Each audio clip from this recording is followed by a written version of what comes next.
and the community paramedics came in to fill those gaps, and it's been such a success. So the next thing that you need to do, so you've planned, you have assessed the needs, and now you need to begin operations and get things done. How in the heck are you going to put this all together? Well, there's lots of resources out there for you, but here are a couple of things I think that you need to consider.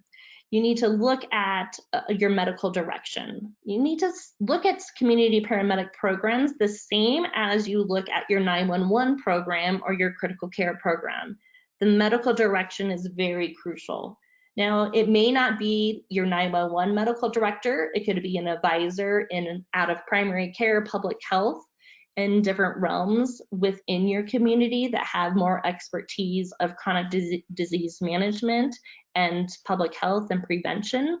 But that medical director's role is really crucial. It's crucial in leading through so many different areas of continuous quality improvement, etc. You also need to evaluate your documentation system. Looking at our traditional 911 EPCR systems that document per incident and not per patient medical record, there is a disconnect. And so working with your hospitals, your local medical practices, what could you do to help get that communication and those documentations streamlined so you can talk back and forth with your local providers?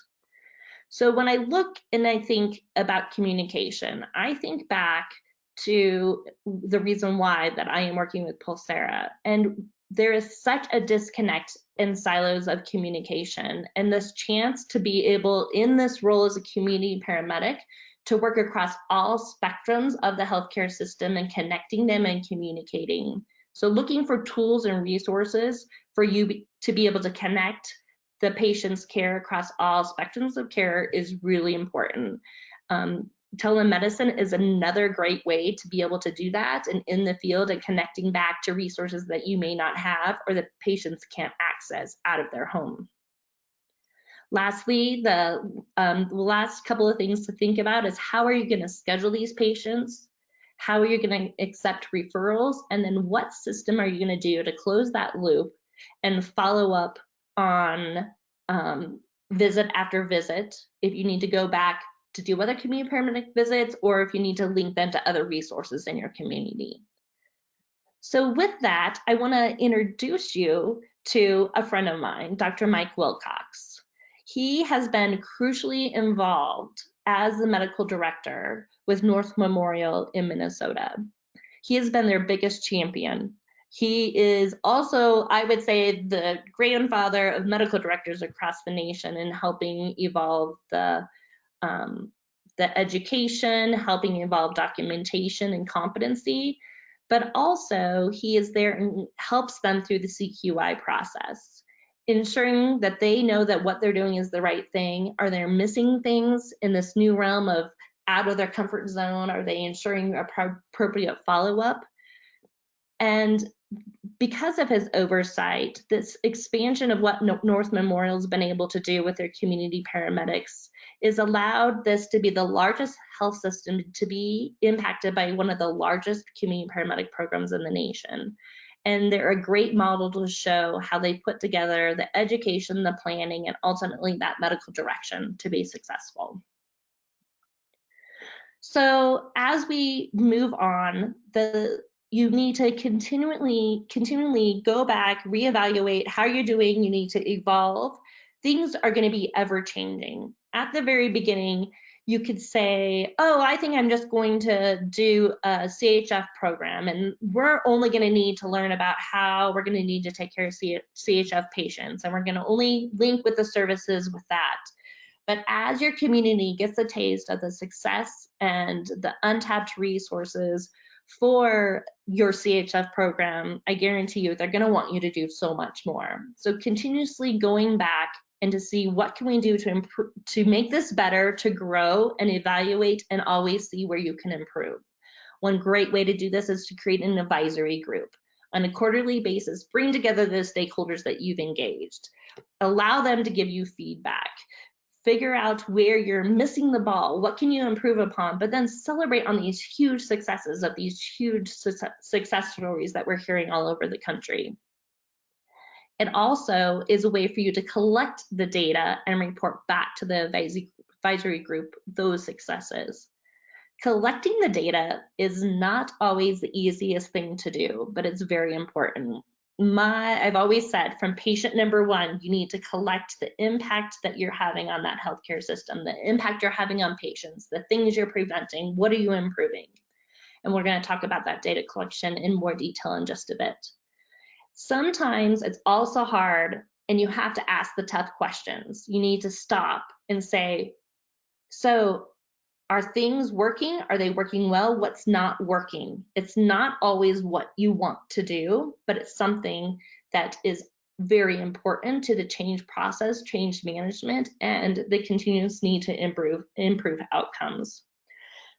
One thing that some examples of what some states are doing is they're going back, they've established some pilot programs, and they're having people come back in and reevaluate how these pilots are doing, and then setting out what the standards will be for implementation of new programs in the future. I really commend states like Idaho and California that are in the process of doing that or have done that. In the end, they come out with things such as a community paramedic toolkit to guide people through those processes, so to lead them up to be successful in the future. So one other group that I want to talk to you about is a group that has continuously gone back and evolved and talked about what could they do to improve things throughout the community. I'm going to introduce you to Eagle County Paramedics. And as Chris introduced you this at the beginning, this is the group that I helped start up as a public health partner, the first rural community paramedic program in the nation. And when that program started, we knew that we wanted to do anything and everything to meet these needs based on our needs assessment, but it has continuously evolved. At one point, when the district realized that we had one of the highest suicide rates in the nation, and we lacked in crisis services and resources, they worked to bring partners in from other counties and worked with other people throughout the state to set up a 24/7 co-crisis response model in a place where there was very limited mental health resources.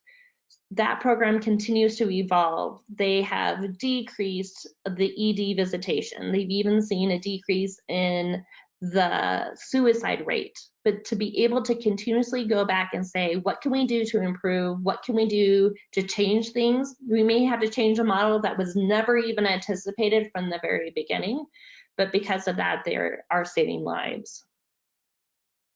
So as we are continuing to look at these different programs, what do we do next? What should you do next?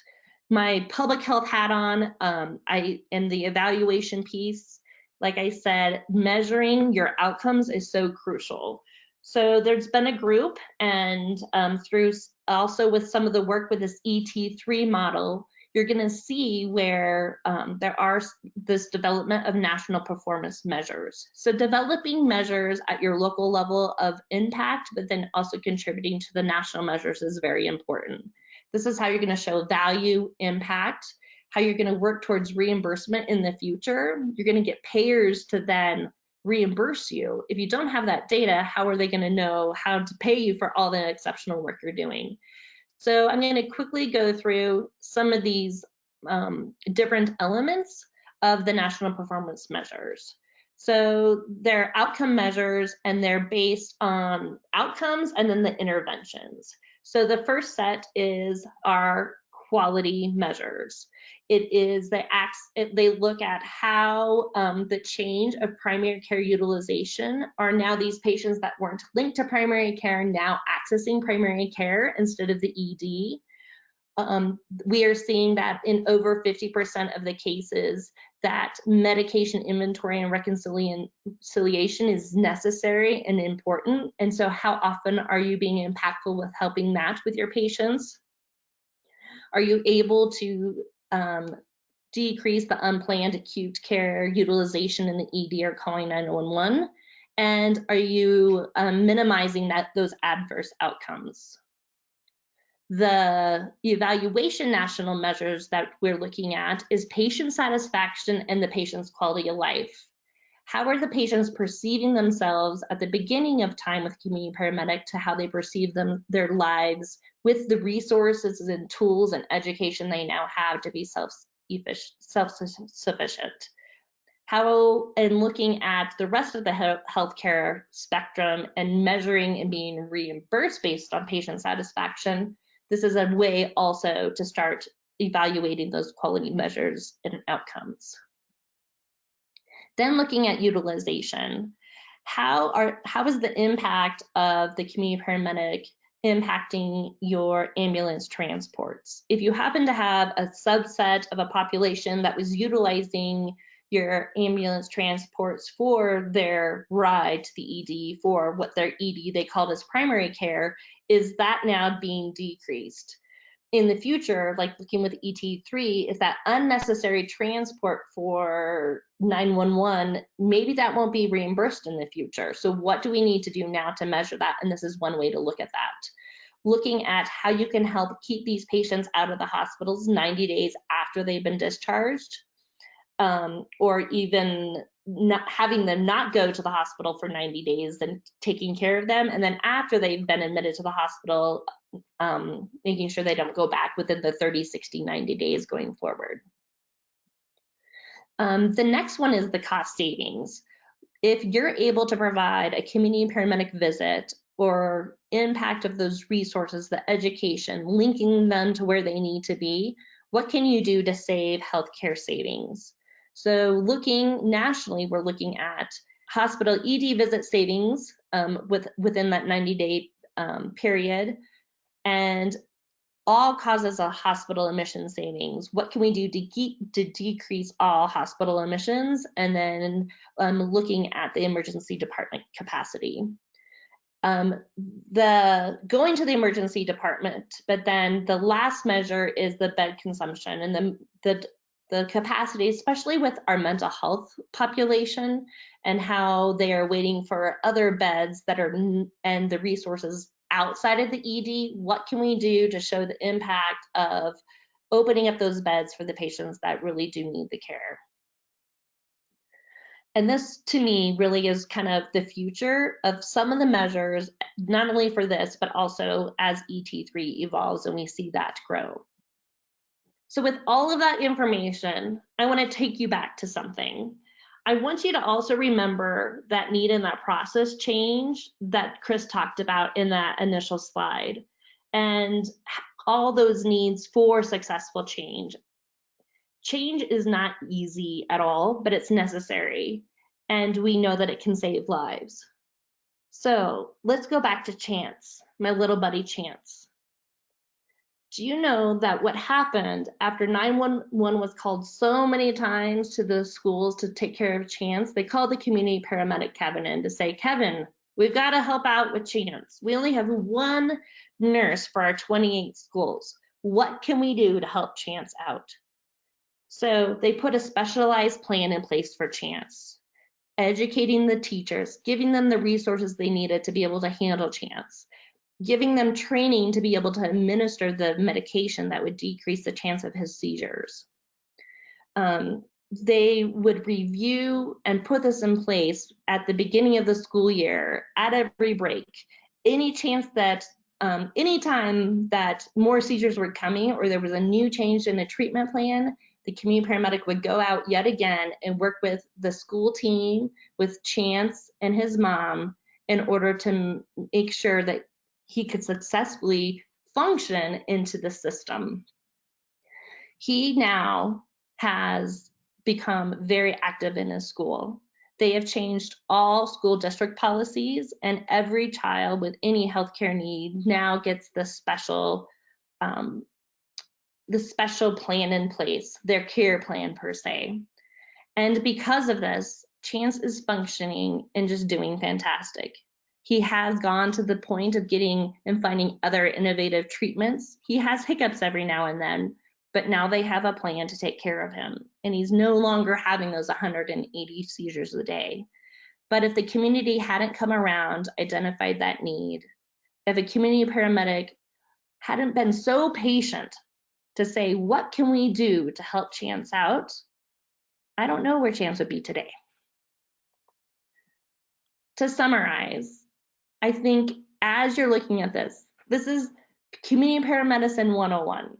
But if there's 4 takeaways, these are the things that I'd really like for you to take away with.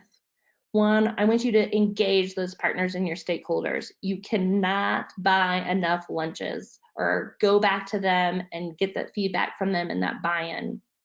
Complete that community assessment or look at the assessing those needs and making sure you're not duplicating things, breaking down those silos. Commit to that process. Put together a work plan. Have those steps. Make sure that you're hitting your timelines. You're checking things off. Do not take shortcuts. And then evaluate your whole progress. What can you do to improve what you're doing every step of the way, whether your program is up and going for 6 months, 6 years, or 10 years.